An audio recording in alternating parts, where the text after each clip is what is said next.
guys, Denise Eiler here. I am going to talk about overwhelm today. So I have a couple challenges for you, and it could be a challenge for today, or it could be a challenge, for the weekend when you have time. So there's a couple different ways that we get overwhelmed. First of all, a lot of times we put way too much on our plate. Like, that is the theme of the world today. We are all busy. We have a million things we're trying to do. We're overwhelmed at work, at home, in our personal lives. So the best thing to do with that is to sit down, take a quiet time, a time out, whatever you want to call it. Go to a quiet place and take inventory of your life. What are you doing? Make a list of all the things that you've been doing, what you have on your plate, and once you have that list, go back and look at it, and each item, stop and look at it and think of how that makes you feel. How do you feel when you think of doing that thing? Is it heavy? Does it make you feel stressed?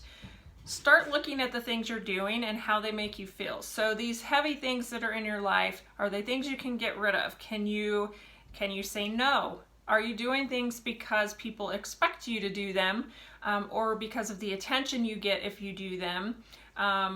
Why are you doing the things you're doing? So that's the challenge, is to sit down and really look at those things and start cutting out things that aren't doing good in your life, that are stressing you out, that are feeling heavy. You've got to get rid of those things, because once you do and you feel lighter, you're going to be happier. You're going to be more connected to your heart. You're going to hear what God's trying to tell you to do in your life, because when you're frantic and chaotic, you cannot hear your heart. You can only hear your frantic brain, and that does no good in your life. So if you're looking for a better life, you gotta get rid of those things that are heavy. You've got to stop living a frantic life, and you've got to get in a place where you're balanced, where you can give your best to each of those things that you do have left on your list. So you can be in a better mood when you go home to your family, or when you're in the office. You can be more creative. Your brain is able to do more positive things and creative things and get you in a better place. So that's the first part. The second part is overwhelm, because we're trying to change something too fast. So I'm going to give you an example that almost everyone knows. I'll give you the example of January of every year, when everyone makes the goal to lose weight, to start working out, to keep up with their exercise programs. And then by the end of February, the gyms are empty and everyone has given up on that feat, and they let it go. They go back to where they were. And why does that happen? It happens because you try to do too much too fast. You try to completely make a life shift. You're gonna work out all the time, and you're gonna eat perfectly and all these things, and that doesn't work. So anywhere in your life where you're trying to make a change, don't try to go big fast. Don't try to change everything right now. Instead, look at small changes you can make now that will turn into bigger things later. So, for example, if you're going on a diet, you're trying to lose weight. All right, so I'm going to try to eat less sugar, or I'm going to start using smaller plates.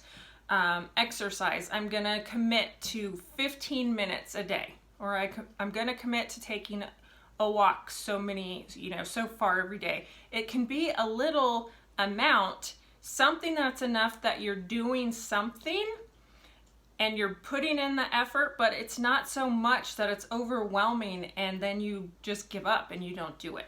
So small steps are key to making progress. I have learned this on my journey. It's the small steps that are consistent that make the change in your life. So if you are overwhelmed, take a look at these things, and if you're not following through on your goals, this is why. Break them down into small little pieces and do one small thing for a month or even 3 months. Just to commit to small things. Exercise, for example, if you commit just to 15 minutes, once you get going, you start feeling good. Those feel-good endorphins start rolling, and then you're probably going to keep going. But if you don't start at all, then you're definitely not going to do anything. So Make your goals small, start small, and be consistent. You can do small things. It's easy to make small changes. It's not easy to make huge, crazy changes. So go through your list of all the things that you're doing in your life. Get that weaned down to something that's more balanced, that feels good, and allows you to be a better person in your life, that makes you be able to show up more in a more positive manner.